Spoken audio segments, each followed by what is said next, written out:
Mummy कहानियां सुनाओ सुनाती हूँ तो आज की कहानी।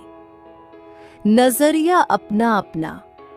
मास्टर जी क्लास में पढ़ा रहे थे, तभी पीछे से दो बच्चों के आपस में झगड़ा करने की आवाज आने लगी। क्या हुआ, तुम लोग इस तरह झगड़े क्यों रहे हो? मास्टर जी ने पूछा। राहुल सर, अमित अपनी बात को लेकर अड़दहा है और मेरी सुनने को तैयार ही नहीं है। अमित नहीं सर, राहुल जो कह रहा है वह बिल्कुल गलत है, इसलिए उसकी बात सुनने से कोई फायदा नहीं। और ऐसा कहकर वे फिर तू मैं करने लगे। मास्टर जी ने पास आने का इशारा कहा, तुम दोनों यहाँ मेरे पास आओ। अगले ही पल दोनों परस्पर व्यंग्यात्मक भाव लिए मास्टर जी की टेबल पर पहुंच गए। मास्टर जी ने दोनों छात्रों को अपनी टेबल के दाएं बाएं बैठने को कहा। अब शेष छात्रों को संबोधित करते हुए बोले, मुंह पर अंगुली रख लो। सभी छात्र पूर्ण शांति से बैठे रहे। कक्षा में पूर्ण सन्नाटा छा गया। सभी छात्रों की कौतुक नजरें मास्टर जी की तरफ। जब तक ये दोनों छात्र यहाँ मेरे पास हैं, तब तक आप में से कोई छात्र कुछ नहीं बोलेगा। मास्टर जी ने एक बार पुनः अपना आदेश दोहराया। अब मास्टर जी ने कवर्ड से एक बड़ी ही सी गेंद निकाली और अपनी टेबल के बीचों बीच रख दी। मास्टर जी ने अपनी दाईं ओर बैठे राहुल से पूछा, बताओ यह गेंद किस रंग की है? राहुल ने मुस्कुराते हुए जवाब दिया, जी यह सफेद रंग की है।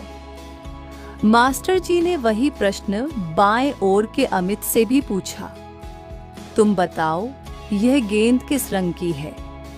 अमित पूर्ण विश्वास के साथ बोला, जी काली है। दोनों छात्र अपने जवाब को लेकर पूरी तरह कॉन्फिडेंट थे। अब फिर दोनों ने गेंद के रंग को लेकर बहस शुरू कर दी। मास्टर जी ने उन्हें शांत कराते हुए कहा, अब तुम दोनों अपना अपना स्थान बदल लो और फिर बताओ कि गेंद किस रंग की है। कक्षा के शेष छात्र कौतुक दृष्टि से तमाशा देख रहे थे। अमित अब दाईं ओर जबकि राहुल बाईं ओर आ गया था। इस बार उनके जवाब भी बदल चुके थे। राहुल ने गेंद का रंग काला तो अमित ने सफेद बताया।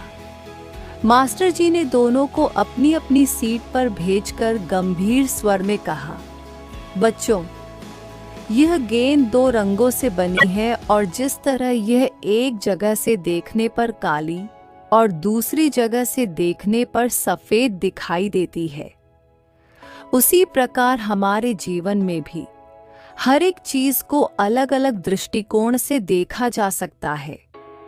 जरूरी नहीं कि जिस तरह से आप किसी चीज को देखते हैं उसी तरह दूसरा भी उसे देखें।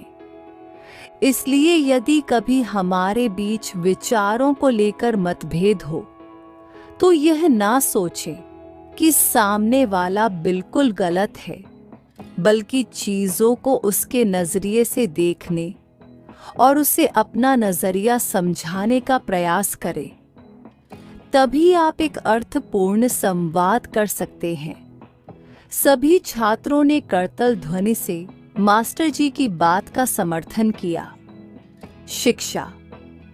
आइए उक्त कथा से सीख लेते हुए हम भी एक दूसरे के नजरिए को समझकर अपने बीच उपजी संवादहीनता को दूर करने का प्रयास करें, क्योंकि संवाद ही एकमात्र वह प्रक्रिया है जो हमारी गलतफहमी को दूर कर आपसी रिश्तों को मजबूत बनाती है।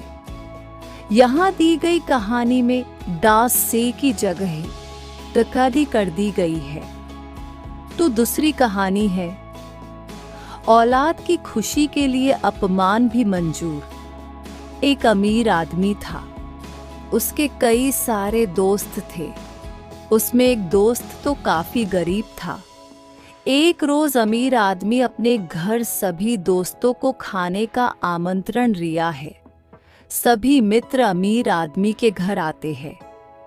भोजन के रात अमीर आदमी को ख्याल आता है कि उसने एक उंगली में कीमती हीरे जड़ित अंगूठी पहनी हुई थी। थोड़ी ढीली होने के कारण कहीं रिर गई है। सभी मित्र घर में अंगूठी खोजने में मदद राड़ते हैं, लेकिन नहीं रिलती। एक मित्र कहता है, आप हम सभी की तलाशी ले सकते हैं।